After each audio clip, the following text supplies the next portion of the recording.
The goal of our coffee breaks are to provide an opportunity for our community to engage in conversational hot topics over a cup of coffee and a short 30-minute break. I hope you've got your cup of joe. So our theme for today's conversation is true zero waste. So today I'm excited to introduce our special guest, who is Angela Moore.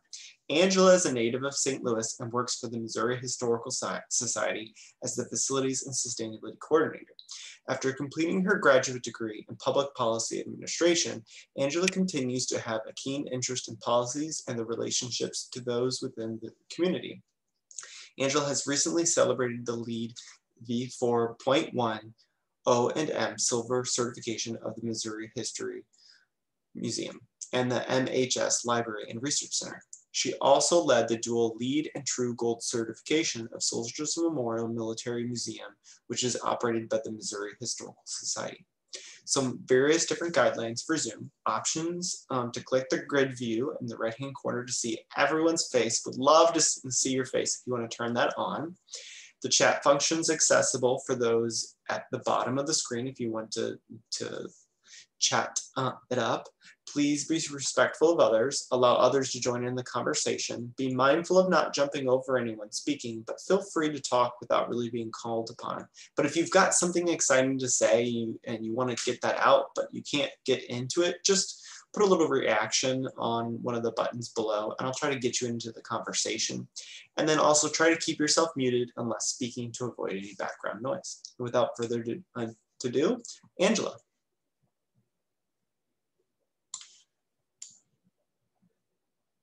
Angela, you're muted. Thank you. Sorry about that. Thank you, Brandon. So I'm gonna share my screen now. All right, so is everyone able to view my screen? Perfect. Yeah. So I'm going to be highlighting TRUE. TRUE focuses all on zero waste efforts.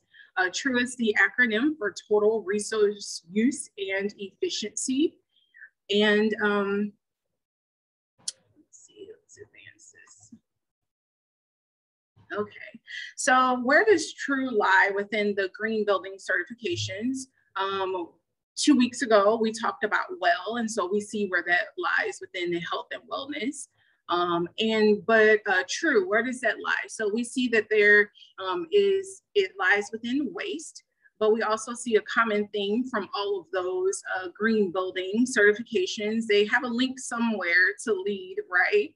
But they also somewhat have a link to another system called ARC Score. ARC Score is a statistical type of system that captures your building's data. And one of the features that it captures is waste for you. And so the TRUE Zero Waste, although it's not linked with ARC yet, if your project is LEED certified, it can be linked with ARC. And hopefully TRUE will link with ARC because it does have a waste component for it. So what exactly is zero waste? I talk about zero waste quite often, and people say, okay, so that means we're not gonna have any waste whatsoever at our organization. And I say, no, that's not what zero waste really means.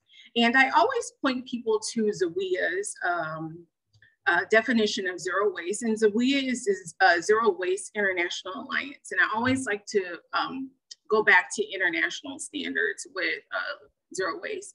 And it's basically the conservation of all resources by means of responsible production, consumption, reuse, and recovery of products, packaging, and materials without burning, and with no discharge to land, water, or air that threaten the environment or human health. And so that technically is the definition of zero waste. And so when we think of zero waste, how can an organization get there? I started to follow the zero waste hierarchy for the Missouri Historical Society prior to even starting the zero waste certification. And when I learned about this particular hierarchy, I was pretty much astounded because I figured we will get there by recycling and compost. But if you notice in the middle of the hierarchy, you see recycling and compost. And so that means that an organization has to do a lot more to accomplish zero waste. So that brings me to the true zero waste rating system. What does an organization have to do to be true certified? A little bit about that certification system is it's a program that is assessor-based program that rates how well facilities perform in minimizing their non-hazardous solid waste and maximizing their efficiency in the use of resources. And so this certification, it quite appealed to us as a nonprofit and also as a public institution, because it allows a level of transparency for us to allow the public to see exactly what did we do to get to zero waste. And so the rating system is quite similar to LEED. If many of you are familiar with LEED, LEED has points. It has different certification levels, and you can obtain those points through certain activities or policies that you implement within your organization. So as you can see from the LEED rating system, it has a number of different areas that you can address of zero waste. And so the 90% diversion rate, now this is quite unique for the true zero waste rating system. An organization does not have to go for a LEED certification to practice zero waste. But in order to get a LEED certification, an organization has to actively divert 90% of their waste away from the landfill. And so when I speak of diversion, that is that you are finding ways to either reuse, repair, repurpose your materials that you bring onto your site. And you're going to make sure that those items are used to their complete life cycle, all the way into their end life cycle. And so that's where that 90% diversion rate comes in at. And then if others have questions more about each of those activities, please put it in the chat, and then we can discuss it over the question and answer. So one of the ways that an organization, it's quite easy for them to get to a true zero waste certification is for them to have a true advisor on staff. Here at the Missouri Historical Society, I'm the true advisor, and it's a program that allows an individual to complete an online course and pass the assessment. And there's no eligibility requirements for anyone to become a true advisor, but it is quite helpful for you to become a true advisor when starting this LEED project. So how does this benefit the St. Louis region? I know that I have some museum community on here that is not part of the St. Louis region, so it'll apply just the same within your region. So zero waste, it allows an organization to be good stewards within their community. It increases circular economy, and it utilizes all resources. And I'm not just talking about the physical resource of a material that goes into your building. I'm talking about the time, the energy, the monetary value that's put into all resources that come into your site. And also is an innovative way to look at resources.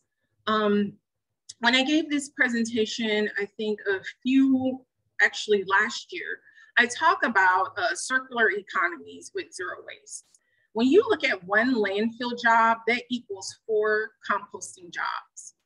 4 composting jobs equals 10 plus recycling center jobs. And 10 plus recycling center jobs equals 75 to 200 reuse jobs. So when we're looking at reuse jobs, we're thinking of avenues like TerraCycle or different organizations that build circular economies to 1, create jobs, and 2, so that we are more environmentally responsible. And so I kind of went through the presentation quite quickly so that I can open up questions. So I wanted to leave my contact information. You're more than welcome to email me.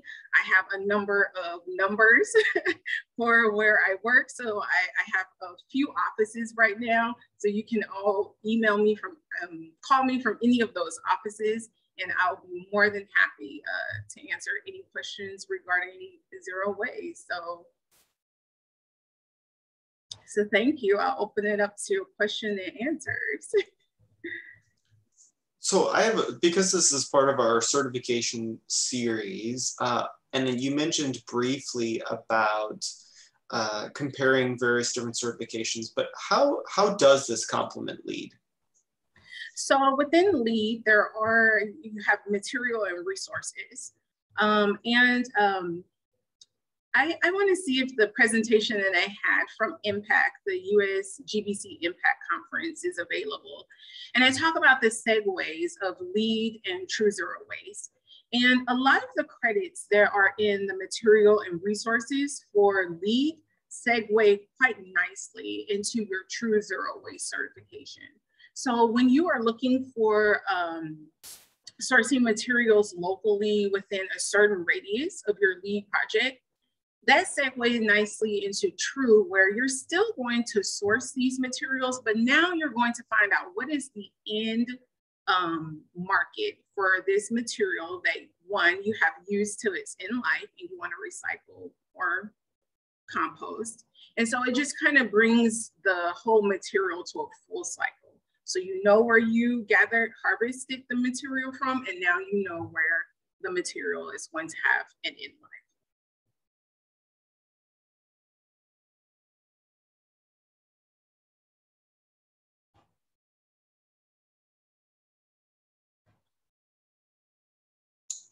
So I'll put another question out there. You mentioned a little bit about the process to become a true advisor. So how much does it cost, and how much time did it really take you to become an advisor? So the fees have varied over the years. When I first started a few years ago, I believe it was $350. And they do have specials quite often. So they will say, hey, become a LEED advisor. There's $150 off. And so I have to say the price does vary, because True is a pretty, it's not a new rating system, but it is a rating system that is not heavily used yet, like LEED. So they're trying to have more advisors to come on to the project. And how much time did it take you to become the advisor? It didn't take very long. I want to say maybe 4 months, but they give you half of a year to complete the assessment. So it doesn't take very long. They go through each LEED, each True rating point. My mind's also on LEED, but it goes through each True rating system point and how you can apply it to your organization. So for example, one of the best ways for an organization to benefit is one of the sections is you're going to do a waste audit. And this waste audit is going to identify how much waste your organization is generating. Within that, we realized our organization was not filling up our landfill waste. We realized our organization wasn't filling up our recycling. And so we basically was just paying the trash haulers to haul away air for us. And so then we said, okay, we're going to change the size and we're going to change the frequency. And we saved about, I believe, $6,000 just within that year. So then, okay, the next service year, our contract is we're going to go smaller, because we already took on zero waste. This was the audit prior to us taking on zero waste. We're going to take on another audit. Let's see if we can get our trash cans even smaller and our frequency even lower. And so then that is one of the exercises that the True Advisor program shows you how to implement at your organization. Angela, this is Susan Armstrong. Can you go back to the deck where you show the zero waste definition, please? Sure. Thank you. And that's for Zawia. Here it is. Yes, Angela, you'll have to reshare your screen. Sorry. Okay, I'm sorry about that. Let me find it. And then also we have a question in the chat. Any advice on building a green cultural heritage? Oh, I lost it. Cultural heritage facility. So my first advice is if you do not have a green committee, try to get a green committee. Most cultural heritage areas, we are one, limited on time, two, we're limited on staff. So usually there's just one of us in a department that does this special area for either sustainability, conservation. So I would say that's the first thing. Next is to partner with other organizations in your community. That was one of my first steps. Is I linked up with the USGBC-Missouri Gateway chapter. That was my first organization that I started to really look into, because I knew that they were going to help me to green my building. So look into any other USGBC, your local chapter. They're going to really help you to, one, look at benchmarking your building, two, look at other avenues that you can green your cultural site, because that is their mission, is to green all buildings, not just commercial buildings, but cultural buildings as well. So that will be my first two steps. And I promise you, after those two steps, it'll snowball from there. You'll have many connections within your community to help you to green your building. And then also the last tip is to find your counterpart. Like if you have other cultural institutions in your city, find your counterpart within those cultural institutions and really start to talk to them and try to make a team to come together to try to implement a few sustainability practices. And once you implement a few, then your board gets on board, your leadership team, and then you kind of start getting a budget to really have a full green museum. Awesome. Sorry, Susan, I kind of took away from you, but feel free to ask your question. Oh, I think she's muted. Yeah, no, thanks, Freddie and Angela. I was looking for the definition. Thank you so much. Okay, good. Now, you talked about the ratio. I have another question. And again, great presentation, Angela. You talked about a ratio of landfill jobs to composting jobs. Can you give me those numbers again? Yes, let me find that slide. Let me see, I believe it's slide.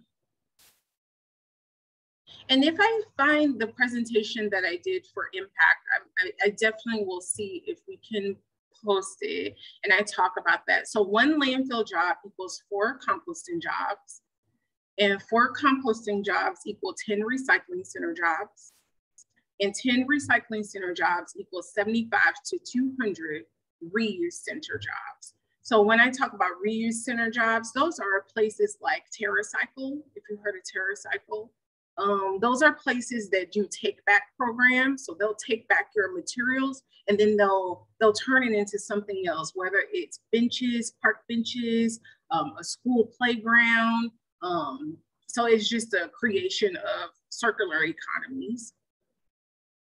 Thank you very much. Thank you. Ken, it looks like you've got your hand up. You want to ask your question? Sure, thanks. And Angela, thanks for the presentation. I know we've met before and talked about zero waste. We're a manufacturer out of O'Fallon, Missouri, so true manufacturing. So it gets a little confusing on the true zero waste certification. Not us, something different, but we've been going down this path now for several years. We're stuck around the 80% mark, but we're looking at the true zero waste or the true certification. Did you say that you're required to have a true advisor on staff for true certification, or is that just, does it make the process easier? It just makes the process easier. If you have a true advisor, it links you to a whole nother community. So if you have a true advisor on staff, it links you to pretty much all other true advisors and all other USGBC members that work with zero waste. And that's why I say it's quite helpful to have a true advisor on staff. And then it helps you to go through each of those categories and just really fine tune it and get down to the detail. And when you're stuck, one of the areas to look at is where the waste is coming in first and not the end point. So if you're getting stuck at the 80%, start looking at your generation point. So where are we generating this waste? Because that will help you to cut down on your end waste, if that makes sense. So figure out where you guys are bringing it in first, and then try to. It does. It just, so for us, it poses a little bit of a challenge with a full facility audit. When we talk about, we're about 4 million square feet of plant space, and it's manufacturing. So it's a little bit, a full facility audit poses its own unique challenges, as you can imagine. And then from that, we're starting to get to the point where diversion becomes a challenge for people looking for the materials or the clean stream, which everybody fights, you know, putting out a clean stream. But we've had some that have come back and have stopped taking because of that. But that's a change management piece. That's a little bit different. But yeah, if this opens some doors to who is local to us that are just open to taking some of these other materials back. And certainly we're looking at the reductions coming in, but that's our biggest gap. And then trying to keep it local. You know, we do follow some of that. We see some other facilities are starting to open up, at least in our region, but it's definitely, that's where we get into some of the challenges. And you are so right, Ken, that is a challenge. I know I'm working on a library research center right now, and that center, that building is mostly conservation efforts, like conserving artifacts. And so there is, I think I counted 200 different materials that I need to figure out how to recycle or how to not use. So I say maybe after the coffee break, let's try to link up, Ken, and see if we can maybe swap information on some areas that you can do take back. Yeah, that'd be perfect. I'd love to do that. Yeah, we've definitely, the right sizing piece, we're all over that. What you mentioned about the compactors, we actually have a system, and the name escapes me at this point, but it monitors our compactors. Instead of a scheduled pull, they've gone to an as needed pull. And that was from a monetary savings for anybody that's considering something like that. 100% recommended, paid for itself ridiculously quickly. It's definitely the way to go, but right sizing and then scheduling or getting away from scheduling the pulls to when you actually need the compactors pulled. That's a huge money saver if you're trying to justify a new project. Yes, you know, Ken, they do talk about compacting too within the program. So when we link up, I'm going to link you up to our regional person for True, and I think that will help you a lot to be linked in with a few more people so that you're not struggling, you know, internally by yourself.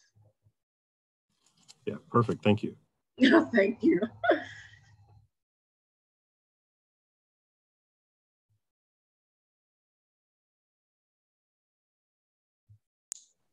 More questions?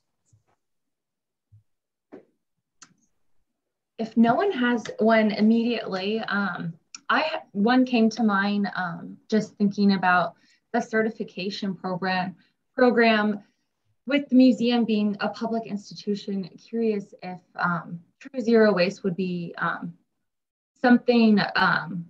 schools could do, or if you know if other schools throughout the nation have gone after true zero waste at all?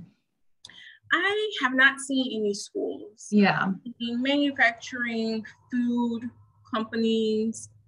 I know we were the first museum. I haven't seen any libraries. We'll be the first library.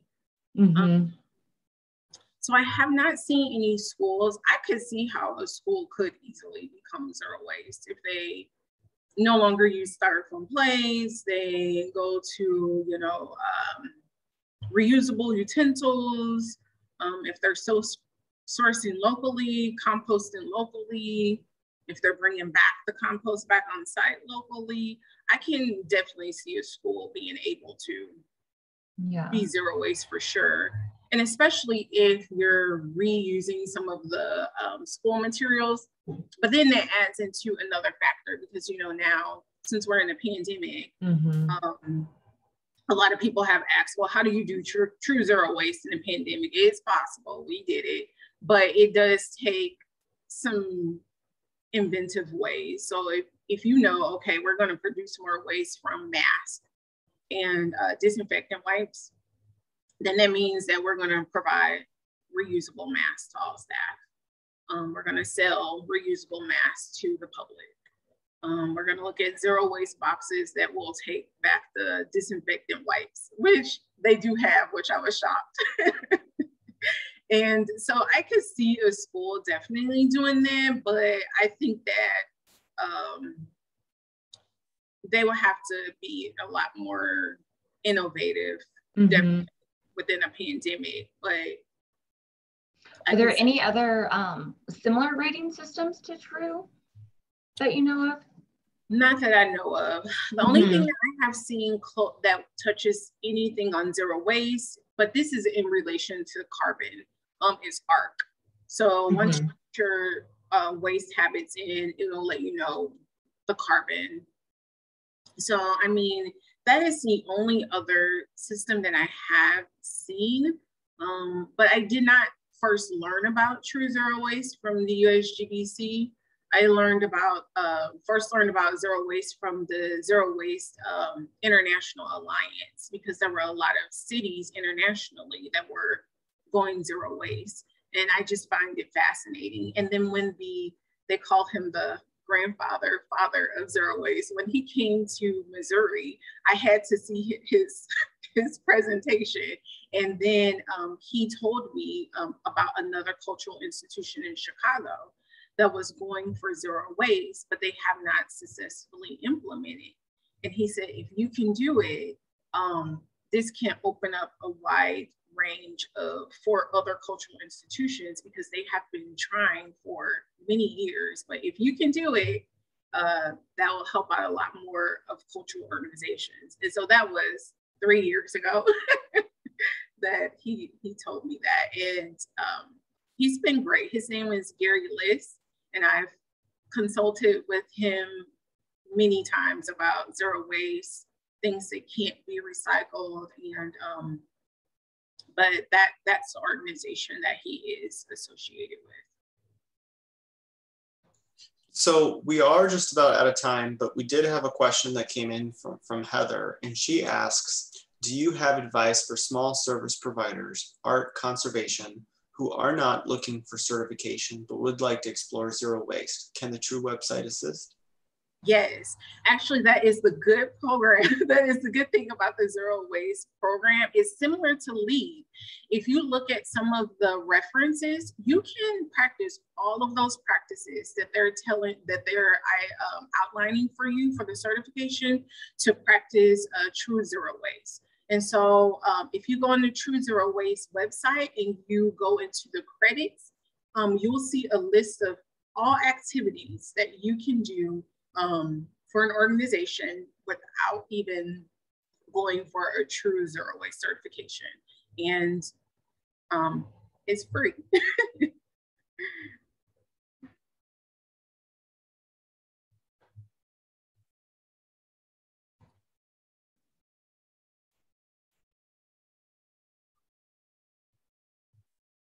Awesome. Thank you guys so much. Great. All right, thank you. Thank you for having me. Yeah, so we'll post the recording on YouTube, and then we'll hopefully you were able to catch some links from the chat. But we do have a Rely and Resiliency evening educational program next Tuesday. So feel free to head to our website and register for that event. It'll be great. Thank you guys. Thank you so much, Angela. This was fabulous. Great work.